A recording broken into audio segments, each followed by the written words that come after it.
Hello everybody. This afternoon I'm going to read the second chapter of Marcus Sedgwick Floodland. I hope you enjoyed the chapter that I read last week. Let's find out what's happening to Zoe in chapter 2.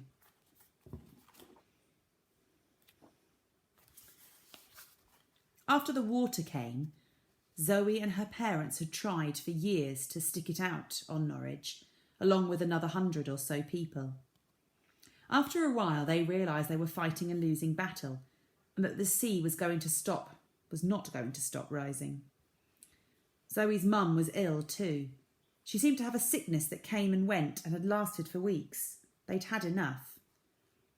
Back then there were still fairly regular supply trips from the mainland. A big ship used to bring as much food as could be spared and anchor half a mile offshore. After rowing in with supplies and sharing them out, the captain would ask if anyone wanted to leave.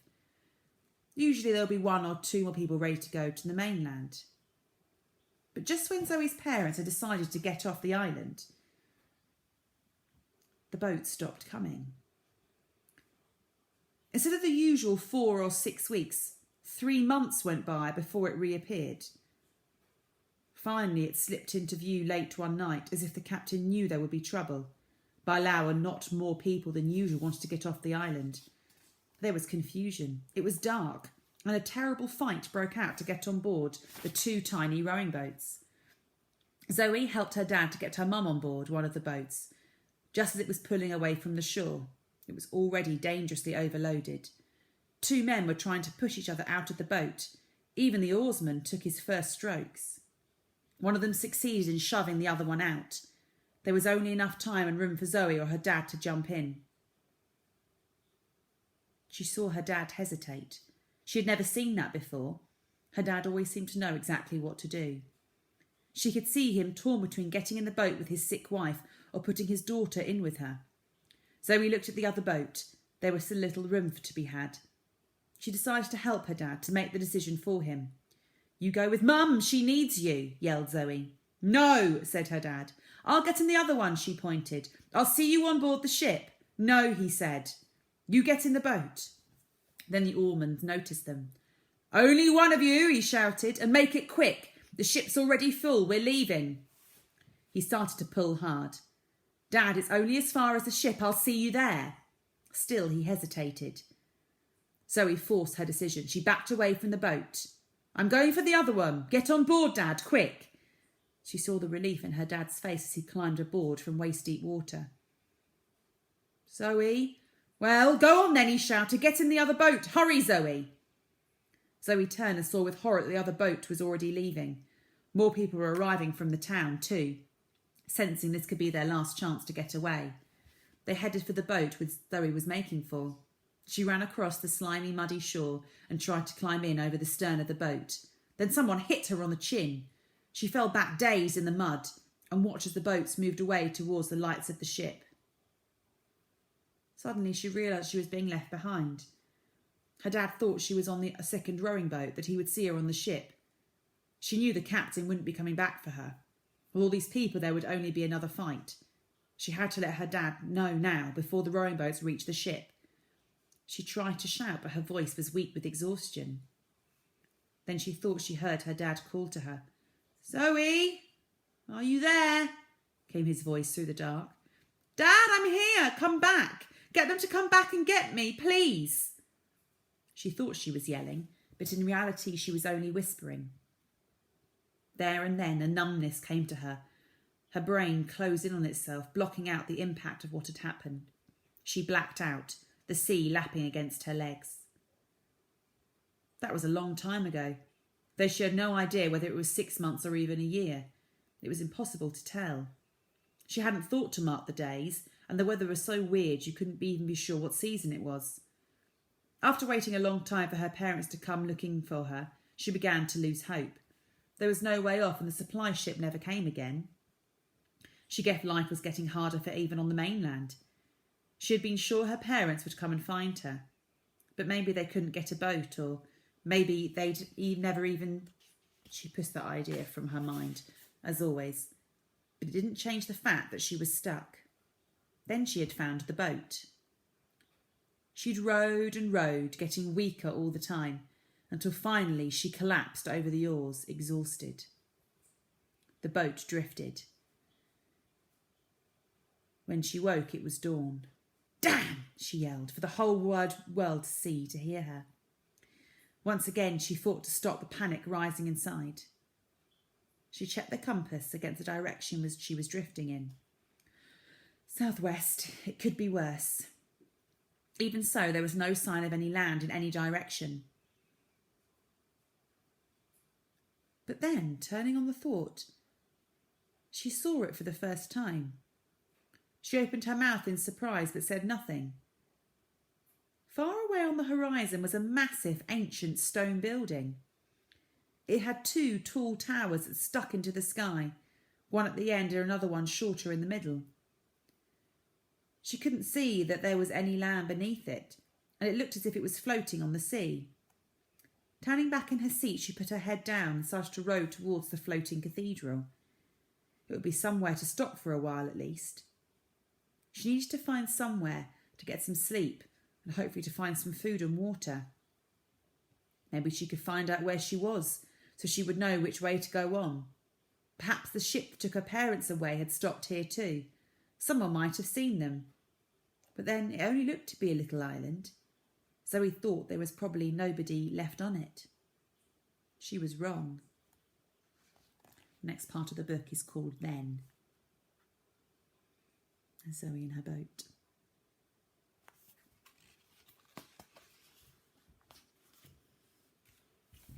One. "What are you?" said one of them. "Cats?" Zoe sat in the wet mud where the 3 had thrown her. She'd only been out of her boat for a little while before they jumped on her. Her head rang from a fierce blow and she felt confused. She was exhausted from rowing for so long. "Nah, she's not cats," said another. He was tiny, much shorter than Zoe. "Cats are afraid of water, right? Reckon she's pigs. She looks good in the mud anyhow." The 3 of them laughed. "What are you, pigs?" said the first one again. He was obviously in charge. He was good-looking, short, though not as small as the other one. Zoe looked at them dumbly. They weren't making any sense. Pigs, cats, what on earth did they mean? "Let's just scrag her anyway," said the third. The leader ignored this. He turned to Zoe. "Look, we're eels, see? Eels. This is our place, so what are you?" Zoe's head sang with pain, but dimly she understood what they were getting at. "I'm not from here. I'm from Norwich, or what's left of it." They eyed her silently. "She's lying," said the third. He looked stupid and mean. "Let's scrag her. She's cats, I'm telling you, or pigs. Either way, let's just get her." "Shut up, Sprat," said the leader. "Sorry, Doobie." Spat looked suddenly timid. Doobie turned to Zoe. "You're from over the water?" He said it slowly, suspiciously. At last Zoe understood. "Yes, I'm from Norwich, but it's terrible there. There's hardly anyone left. They all went years ago. Some of us stayed to try and make it work, but it's all over now." "So you've got a boat," said Doobie. "Yes, it's down. Yes, I have." Something stopped Zoe from telling them where she'd hidden it. Not for the first time she wondered if leaving Norwich was the right thing to do, but then she had no choice in the end. "A boat," said the mouse-like one. "Yes, I heard, Munchkin," said Doobie. He turned back to Zoe. "Show us your boat, then." Zoe hesitated. "Oh, we'll scrag you properly," said Spat. Zoe looked at Doobie. He seemed to be the boss. "Spat's right," he said. They stood looking at Zoe's tiny rowing boat. She'd been very lucky. She'd headed straight across towards the island and found a good place to land. She wouldn't have been able to go any further anyway. Then she dragged the boat up as far as she could, tucking it out of sight beneath a huge old tree that had fallen in the water. It was dying, but it had enough leaves left on to hide her little boat. It was good as she could do. She decided to walk along the shore and find an easy way up to the cathedral. Then coming round the corner of a building, her luck ran out. She walked slap into Doobie, Spat and Munchkin. "You came from Norwich in that?" said Doobie, looking at her boat. "Uh-huh," Zoe mumbled. "What does it say on the side?" Like her, said Zoe. It's her name. Norwich is east, right? The big old city. Yes, so, said Zoe, wanting some answers. She wanted to know where she was, and she was very hungry. You don't understand, do you? What's your name? Zoe, where am I? I just headed for that. This is the island of eels, and we're the eels, see? This is our island, and we're in charge. Now, Zoe, what we're wondering is whether you're telling the truth. Whether you've really come across the Adanadan in that. He pointed at Zoe's little boat. Norwich, you say? I didn't think there was anything left to the east. On the other hand, you might be cats or pigs or some other tribe. In which case you've come to try something on. Steal some food from us, maybe. Knock a few of us off too, maybe. So what is it? Cats, pigs, horses, what tribe are you? Or is this story of yours actually true? Zoe wondered how she could converse with them and what would happen if she failed. Look, I've never heard of pigs or eels or anything. Norwich is lost. I found this old boat and did it up. I just started to row. I ran out of food. Don't know where then. Then I saw that thing sticking out of the water. Zoe pointed over their heads to the huge old cathedral towering into the watery sky. Even though she stood on the land where it did, it still looked as if it was floating on the water that was all around them. I just kept rowing. It never seemed to get any closer, but I got here. So you're not cats then, said Munchkin. We don't know that, said Spat. No, said Doobie, but I believe her. So you don't belong to any of them tribes? No, said Zoe. Well, you do now, said Doobie. As of now, you're an eel. We could do with someone as smart as you. Smart? Said Spat. Yes, Spat. Smart. Smarter than you anyway. Get all this way in that thing. She's got brains, which are in short supply around here. So what? Said Spat. He stared straight at Zoe. No one else has joined us before, have they? You always said it was dangerous. Why don't we just do like we did with everyone else who's come snooping? You said... Don't tell me what I said, Spat!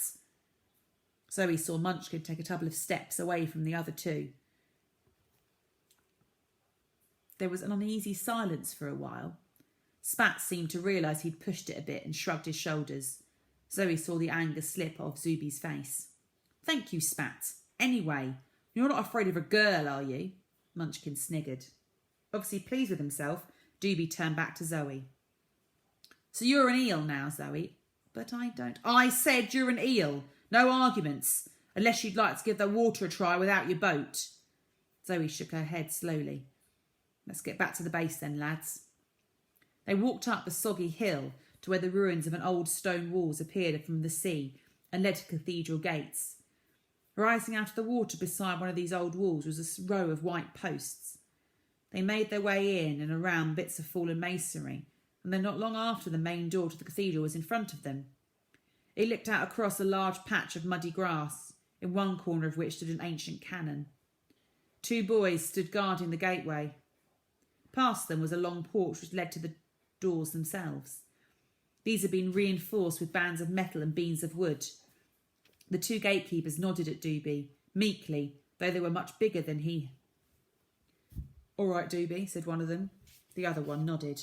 Neither of them smiled. One of them shoved the door hard, and the cathedral door swung open. Well, Zoe, said Doobie, welcome to hell. That's where we'll stop for today. More about Zoe and her new discovery on the island with the eels next time. Stay safe, everybody. Bye.